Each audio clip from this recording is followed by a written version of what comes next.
You definitely don't need a realtor to sell your house, but also it's pretty dumb to try to sell it by yourself.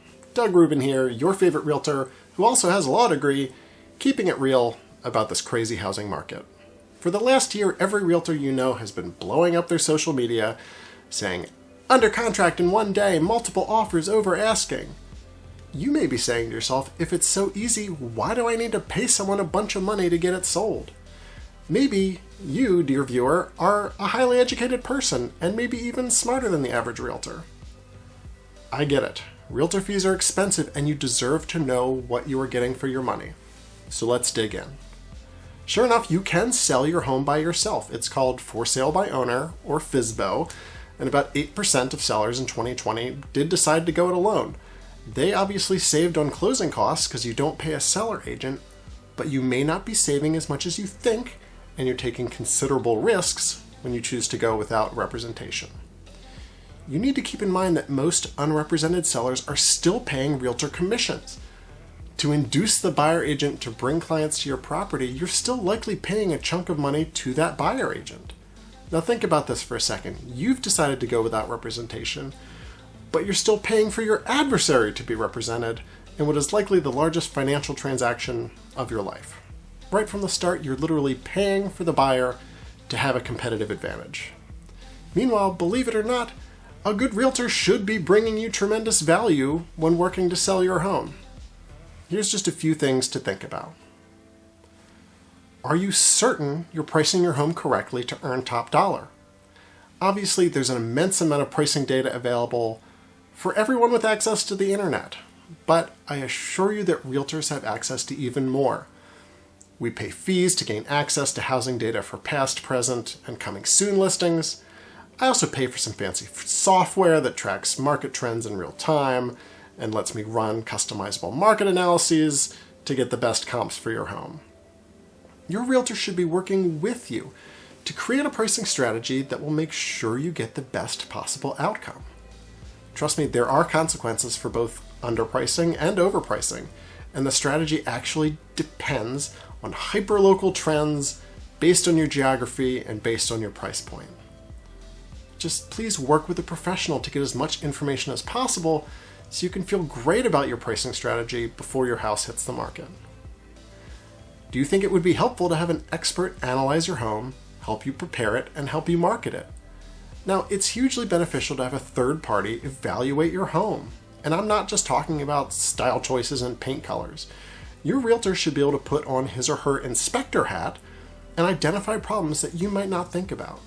Experienced realtors have worked with plenty of buyers and sellers, and they know what inspectors look for. Likely through previous horror stories, they are keenly attuned to spot the kinds of defects that are most likely to blow up a deal. Often, just a bit of proactive and inexpensive mitigation can do wonders to help a deal get to the closing table.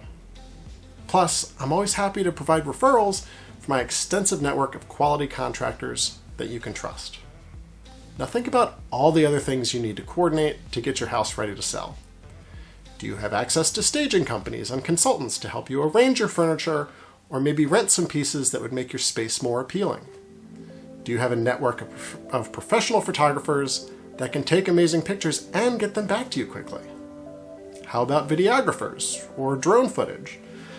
When uploading these photos and videos, do you keep up with the evolving restrictions and regulations associated with putting this marketing content onto the multiple list service? Do you have time to advertise and facilitate an open house? And do you have a network of brokers that you would notify? How strong is your grasp on social media marketing? Do you have the time and tools to implement a robust strategy? And can you leverage the social media of a large brokerage to amplify your exposure even more? When it comes to arranging showings, do you have the time to respond to dozens of phone calls from buyer agents and schedule appointments? Once those appointments are scheduled, do you have a convenient and secure method to provide access to every person that wants to view the home? Look, all this stuff adds up to a lot of time and resources, and your realtor should be able to coordinate all of this for you seamlessly. Are you confident that you're using the correct forms and that your contract terms are reasonable? As an attorney, this aspect is incredibly important for me. Unrepresented sellers generally do not have access to the required contracts and addenda. That means these sellers need to ask the buyer agent to please provide all the necessary forms. Again, you are asking your adversary to provide you with all the forms and to fill out essential provisions.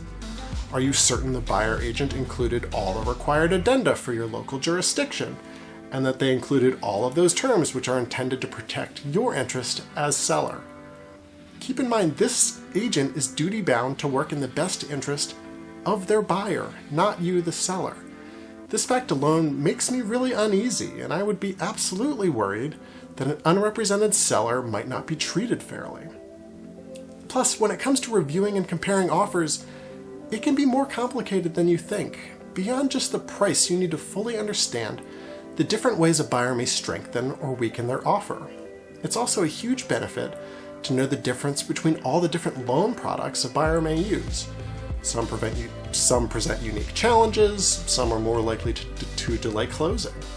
An experienced realtor can provide insight on what offer really is best for you in terms of accomplishing your goals, with a special insight on which offer is actually going to get to the closing table without delay.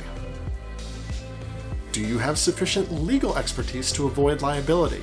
Real estate is a highly regulated field, and there are potential landmines that you absolutely must avoid. Fair housing laws can be really sticky. There are some common phrases and images that people want to use in their listing details that can introduce significant liability for you as a seller.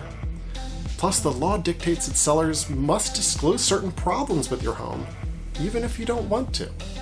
Your realtor needs to guide you through these obligations, ask the tough questions, and make sure you avoid liability for problems that could be discovered down the line. But find yourself an awesome realtor. Trust me, I know there are some terrible realtors out there who really are ripping people off. It makes me sick. Honestly, that played a big role in why I entered the real estate business. With my skills in transaction management and the professionalism that I bring from my years of legal practice, I work every day to elevate the level of service that people can expect from their realtor.